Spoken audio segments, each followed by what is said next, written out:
হঠাৎ করেই আজকে আমার বড় মেয়ে বলল, মা আজকে একটু অন্যরকম কিছু খেতে ইচ্ছে করছে। আমিও ভাবতে শুরু করে দিলাম আজকে কি বানানো যায়। ভাবতে ভাবতে ফ্রিজ খুলে দেখি একটি রুই মাছের মাথা রয়েছে।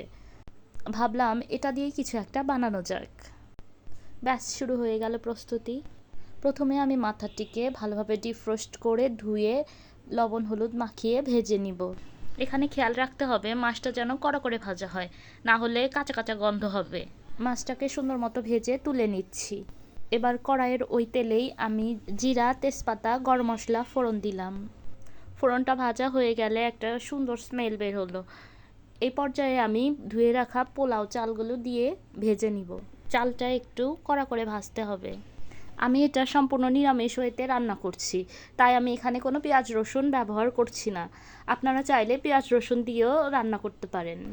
চালটা সুন্দর মতো ভাজা হয়ে গেলে আমি এখানে আগে থেকে রেডি করা মশলাগুলো দিয়ে দিব।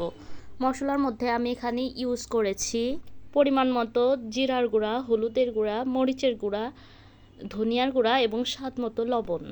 এবার চালের সঙ্গে মশলাগুলোকে কিছুক্ষণ ভেজে নিব, যেন মশলার কাঁচা গন্ধ একেবারে চলে যায়। পর্যাপ্ত পরিমাণ ভাজা হয়ে গেলে দেখতে অনেকটা এই রকম হবে। এখন আমি এখানে অ্যাড করে দিব গরম জল।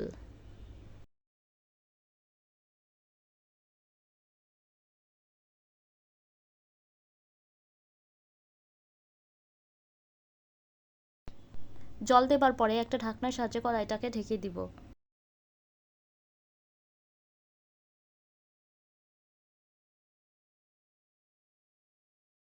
5 মিনিট পরে ঢাকনা খুলে দেখতে অনেকটা এইরকম হবে। এখন আমি আগে থেকে ভেজে রাখা মাছের মাথাগুলোকে দিয়ে দেব।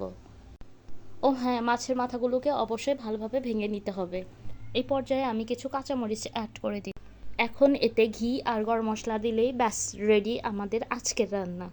বাঙালির ভোজন রসিক মন, আর পাতে যদি থাকে গরম গরম ধোয়া ওঠা মুড়িঘণ্ট, তাহলে তো দুপুরের খাওয়া জাস্ট জমে ক্ষীর। রুই মাছের মাথা দিয়ে পোলাও চালের এই যুগলবন্দি আমাদের বাংলার খাঁটি ঐতিহ্য। ও হ্যাঁ, এই রেসিপিটা সেম প্রসেসে মুগ ডাল দিয়েও করা যায়, তবে আমি পোলাও চাল দিয়ে করতেই পছন্দ করি। ট্রাই করে দেখুন, ট্রাস্ট মি, এর স্বাদ মুখে লেগে থাকবে অনেক। রেসিপিটা কেমন লাগলো কমেন্ট করে জানান। ভালো লাগলে লাইক শেয়ার দিতে ভুলবেন না। দেখা হবে পরের ভিডিওতে। টাটা।